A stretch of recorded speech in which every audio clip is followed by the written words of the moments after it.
सबसे बड़ी खबर बता रहा हूं। अरविंद केजरीवाल, शरद पवार और अभिषेक मनु सिंघवी के बीच एक बड़ी बैठक हुई है और फैसला हुआ है कि ईवीएम को लेकर सुप्रीम कोर्ट जाया जाएगा। बताऊंगा इसका क्या परिणाम हो सकता है, लेकिन उससे भी बड़ी खबर, द क्विंट ने खुलासा किया है कि चुनाव आयोग झूठ बोल रहा है। चुनाव आयोग ने इस देश को गुमराह किया है। चुनाव आयोग इस देश का सबसे अविश्वसनीय संस्था बन गया है। और क्या चुनाव आयोग के खिलाफ अविश्वास प्रस्ताव लाया जाए, जो अभी मुख्य चुनाव आयुक्त हैं? नमस्कार, मैं शंभू कुमार सिंह और आप देख रहे हैं नेशनल दस्तक। चुनाव आयोग के बड़े झूठ पर एक बड़ा खुलासा हुआ है। आपको जानकर हैरानी होगी कि क्या चुनाव आयोग ने इस देश के साथ सबसे बड़ा झूठ बोला। क्या चुनाव आयोग सरकार से मिली हुई है? आखिर चुनाव आयोग ईवीएम के पैरवीकार क्यों है? आखिर सरकार के अलावा कौन है जो चुनाव आयोग पर दबाव बना सकता है? क्या ईवीएम विपक्षी दल चाहते हैं? अब तक ये साफ हो गया है कि न तो अब कांग्रेस ईवीएम चाहती है, न विपक्ष का कोई दल चाहता है। बीजेपी के अलावा हर पार्टी ईवीएम के खिलाफ है। ठीक यही स्थिति थी जब कांग्रेस की सरकार थी।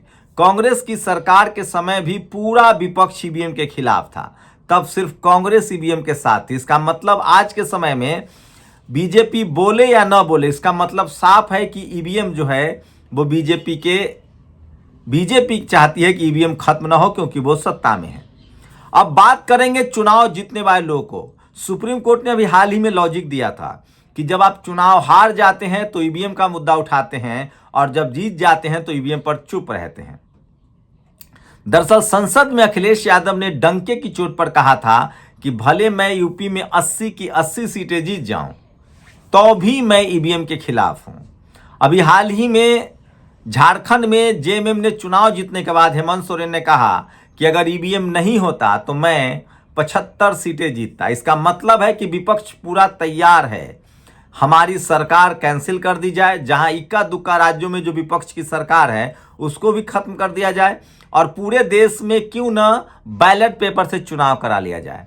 दिल्ली में बड़े बड़े पोस्टर लगाए जा रहे हैं, वन नेशन वन इलेक्शन। कहा जा रहा है कि इससे पैसे की बर्बादी नहीं होगी, इससे देश को मजबूत किया जा सकेगा। तो सारे राज्यों का हटाकर ईवीएम से चुनाव करा लीजिए। मैं फिर कह रहा हूं, बीजेपी के लिए ईवीएम का मुद्दा बड़ा हो न हो, कांग्रेस के लिए बड़ा हो न हो, ममता बनर्जी के लिए बड़ा हो न हो, लेकिन बहुजन दलों के लिए ईवीएम का मुद्दा बड़ा है। कैसे झूठ बोला है चुनाव आयोग ने, कितना बड़ा झूठ बोला। उसके बाद क्या ईवीएम पर आप भरोसा तो पहले से ही नहीं था, अब चुनाव आयोग पर भी भरोसा खत्म हो जाएगा। पहले ही एक सर्वे में लगभग 74% लोगों ने 75% लोगों ने कहा था कि हमें चुनाव आयोग पर भरोसा नहीं है और चुनाव आयोग सरकार के दबाव में है। इससे पहले भी आपने देखा होगा कि कुरैशी साहब जो पूर्व चुनाव आयुक्त रहे हैं, उसके बाद एक पूर्व चुनाव आयुक्त अफसर के साथ भी जिस तरह से ट्रांसफर पोस्टिंग और इस्तीफा हुआ था, इसका मतलब है कि क्या सरकार के दबाव में तमाम संस्थाएं सरेंडर कर रही है। लेकिन अब तो द क्विंट ने बड़ा झूठ पकड़ लिया है चुनाव आयोग का, वो भी बताऊंगा। लेकिन चुनाव आयोग और ईवीएम किस तरह से बहुजन समाज के खिलाफ रहा है, इसको भी जान लीजिए। आपको पता है इस देश में मनुस्मृति, जातिवाद, मनु कुव्यवस्था लागू था। तब इस देश की बहुसंख्यक आबादी जो SC ST OBC है, किसान अल्पसंख्यक है, उनको पढ़ने लिखने, व्यापार बिजनेस का हक नहीं था। जब देश आजाद हुआ सबको एक वोट का अधिकार मिला। पहले तो जो लोग वोट देने के अधिकार के पक्ष में नहीं थे, कोई कहता था पैसे वाले को दो, कोई कहता था पढ़े लिखे को दो, कोई कहता था टैक्स वाला वोट देगा। लेकिन संविधान के रचयिता बाबा डॉक्टर साहब अम्बेडकर ने कहा कि राजा हो या रंक, अमीर हो या गरीब, पढ़ा लिखा हो या अशिक्षित, सबको एक वोट का अधिकार होगा। और नतीजा ये हुआ कि SC ST को रिजर्वेशन शुरू में ही मिल गया। तब जातिवादी मनुवादी व्यवस्था में के लोग SC ST रिजर्व सीट पर अपने नौकरों को जिताते थे। उसके बाद जब थोड़ा आंदोलन बढ़ा, तब जातिवादी मनुवादी लोग बूथ लूटते थे या अपने दरवाजे पर बूथ बनवाते थे और कैप्चर करते थे। जब 90 का दशक आया, SC ST OBC की एकजुटता बनी और तमाम जगदेव बाबू का बलिदान हुआ, रामस्वरूप वर्मा, मान्यवर कांसी राम साहब, लालू यादव, जननायक कर्पूरी ठाकुर जैसे लोगों ने आंदोलन चलाया। इस देश में जब शोषित वंचित समाज के लोग का आंदोलन बढ़ा, तब जाकर इस देश की स्वर्ण लीडरशिप वाली पार्टी कांग्रेस ने ईवीएम को लॉन्च कर दिया और उसको बीजेपी ने लागू कर दिया।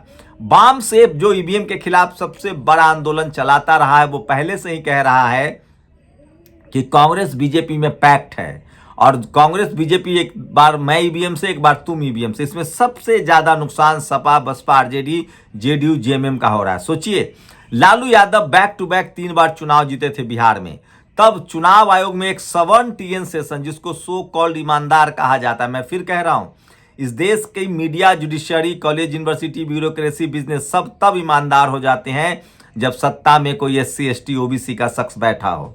सोचिए, टीएन सेशन, जेम्स माइकल लिख दो, जिनको ईमानदार का तमगा दिया जाता है, वही चुनाव आयोग आज किस तरह से निष्क्रिय है। और तब चुनाव आयोग ईमानदार हो गया था। नहीं, दरअसल लालू यादव को सत्ता से हटाना था। मायावती जी जब चुनाव लड़ रही थी तब किस तरह से हाथी को ढकवा दिया गया था। तो वो चुनाव आयोग अब सबसे बड़े विश्वसनीयता के कटघरे में खड़ा है, लेकिन अब तो वो एक्सपोज हो चुका है।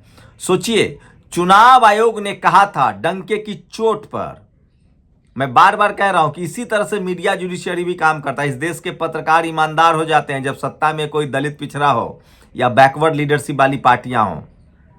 इस देश का जुडिशरी ईमानदार हो जाता है जब निशाने पर कोई दलित, पिछड़ा, किसान, आदिवासी, अल्पसंख्यक हो। जैसे अभी यादव जी की खिंचाई हो जाएगी, सुप्रीम कोर्ट ने जांच बैठा दी है। जाति पीछा नहीं छोड़ती है, चाहे वो किसी के पक्ष में हो। इस देश की मीडिया, जुडिशरी, कॉलेज, यूनिवर्सिटी सब ईमानदार हो जाता है। तो सोचिए, ये सबसे बड़ा मुद्दा है।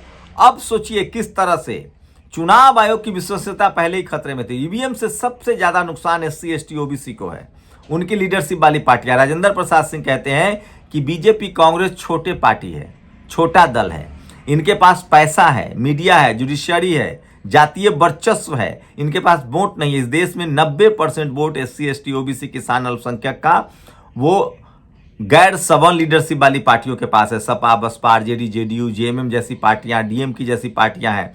जो दलित, पिछड़े, किसान, अल्पसंख्यकों की पार्टियां, उनके पास ज्यादा वोट है, ये कहते हैं राजेंद्र प्रसाद सिंह, और ये सच्चाई है। और इसी को हड़पने के लिए जब मान्यवर साहब ने नारा दिया, वोट हमारा राज तुम्हारा, जिसकी जितनी संख्या भारी उसकी उतनी भागीदारी, इसी के बाद इस देश में ईवीएम लाया गया, और लाया कांग्रेस ने, लागू किया बीजेपी ने, और तब से कांग्रेस बीजेपी, बीजेपी कांग्रेस की सरकार बन रही है। अब सबसे बड़ा झूठ जो पकड़ा गया है, चुनाव आयोग ने कहा था कि हमारे इंजीनियर प्राइवेट नहीं होते हैं।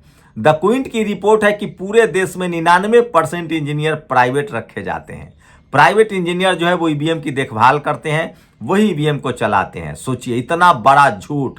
सोचिए, चुनाव आयोग कहता है कि ईवीएम से फ्रॉड नहीं हो सकता है, टेम्पर नहीं हो सकता है, उसको हैक नहीं किया सकता है, जबकि दुनिया का सबसे टेक्नोक्रेट आज के समय में एलन मस्क, जो रॉकेट का स्पेशलिस्ट है, जो रॉकेटयान बना रहा है, जो कंप्यूटर का सबसे बड़ा एक्सपर्ट है, जो तकनीक का एक्सपर्ट है, जो सैटेलाइट से इंटरनेट दे सकता है, एलन मस्क कह रहा है कि नहीं, ये जो ईवीएम है वो फ्रॉड है, इसे चुनाव नहीं होना चाहिए, इसको हैक करना एकदम आसान है।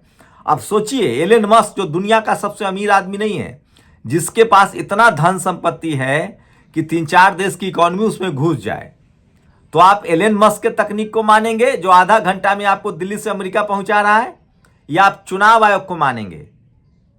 मैं इसलिए कह रहा हूं, ईवीएम पर अब पर्दा भी उठ गया है। ये जातिवादी मनुवादियों का अंतिम हथियार है, जिससे ये सरकार बना रहे हैं। और मैं फिर कह रहा हूं, इस देश के तमाम जो सवर्ण लीडरशिप वाली पार्टियां हैं वो बिल्कुल नहीं चाहती है कि ईवीएम हटे, क्योंकि चित भी मेरी, पट भी मेरी है उनकी। और इसके लिए बहुजन आंदोलन तेज हो रहा है। मायावती जी ने सवाल उठाया, अखिलेश यादव ने, हेमंत सोरेन ने, सबसे ज्यादा मायावती जी जब विधानसभा चुनाव में उनकी शिकस्त हुई थी तब उन्होंने आश्चर्य किया था, और तब उन्होंने ईवीएम पर सवाल उठाया था। अखिलेश यादव भी उठा रहे हैं, और अब जाकर किसान दल, शरद पवार भी अब ईवीएम पर सवाल उठाने लगे हैं। तो सबसे बड़ा झूठ चुनाव आयोग का पकड़ा गया है। चुनाव आयोग ने कहा था कि हमारे इंजीनियर सरकारी होते हैं, प्राइवेट नहीं होते। ये झूठ है, 99% इंजीनियर प्राइवेट होते हैं। और दूसरी बड़ी बात, सुप्रीम कोर्ट ने खुद वीवीपैट लगवा दिया, माना था कि ईवीएम हाईजैक हो सकता है। अब शरद पवार, अरविंद केजरीवाल और अभिषेक मनु सिंघवी के बीच एक बड़ी बैठक हुई और उन्होंने कहा है कि ईवीएम के खिलाफ वो लोग सुप्रीम कोर्ट जाएंगे। देखते हैं इस बार फिर सुप्रीम कोर्ट में क्या होता है। तो लगातार ईवीएम के खिलाफ देश भर में प्रदर्शन हो रहा है। महाराष्ट्र में सबसे बड़ा प्रदर्शन ईवीएम के खिलाफ हो रहा है। महाराष्ट्र की जनता को जीत पच नहीं रही है। लोग ये कहना है कि जो सत्ता में है वो बड़े दल वो खुद जीतते हैं और बीच बीच में ईवीएम पर भरोसा बना रहे। लोग एग्जाम्पल देते हैं कि एक बार जापान का कोड था समुद्र में और 3 साल तक इंग्लैंड उस कोड को नहीं समझ पाया और जापान के समुद्री जहाज इंग्लैंड के जहाज़ों को मारते रहे। बाद में जब इंग्लैंड उस कोड को समझ गया तो 2 साल तक उसने सारे जापान के जहाज को नहीं डुबाया, वो 10-20 जहाज डुबाता था ताकि जापान को पता न चल जाए कि उसका कोड लीक हो गया है। कहने का मतलब यह है कि ईवीएम की बेईमानी इसलिए कायम रखना चाहते हैं, इसलिए बीच बीच में छोटे छोटे राज्यों में आपको चुनाव जिता दिया जाता है। लेकिन उसमें भी सबसे ज़्यादा ईवीएम से इस देश के 90% SC ST OBC को नुकसान हो रहा है कि उनका संवैधानिक अधिकार छीना जा रहा है। जो सरकार जनता के खिलाफ काम करे, वोट से न डरे, समझिए वो ईवीएम से चुनाव जीत रहा है। ये लोगों का परसेप्शन है। तो ईवीएम पर बड़ी खबर है, चुनाव आयोग का झूठ पकड़ा गया है। ईवीएम की देखभाल प्राइवेट इंजीनियर कर रहे हैं और वो पैसे के लिए कुछ भी कर सकते हैं। भारत के लोगों के ईमानदारी की मिसाल दी जाती है। सोचिए, जो चपरासी बनने के लिए घूस दे सकता है, जो जज बनने पर घूस मांग सकता है, वो मुख्यमंत्री और CM और MLA MP बनने के लिए क्या नहीं कर सकता है। अपनी प्रतिक्रिया जरूर दीजिए। शुक्रिया। नेशनल दस्तक की आपसे गुजारिश है कि अगर इसको बचाना चाहते हैं तो नेशनल दस्तक को सब्सक्राइब करने के लिए रेड कलर के सब्सक्राइब बटन को दबाएं, फिर बेल आइकन की घंटी दबाएं। नेशनल दस्तक को बचाने के लिए बहुत जरूरी है कि हर खबर को शेयर करें, लाइक करें, कमेंट जरूर करें।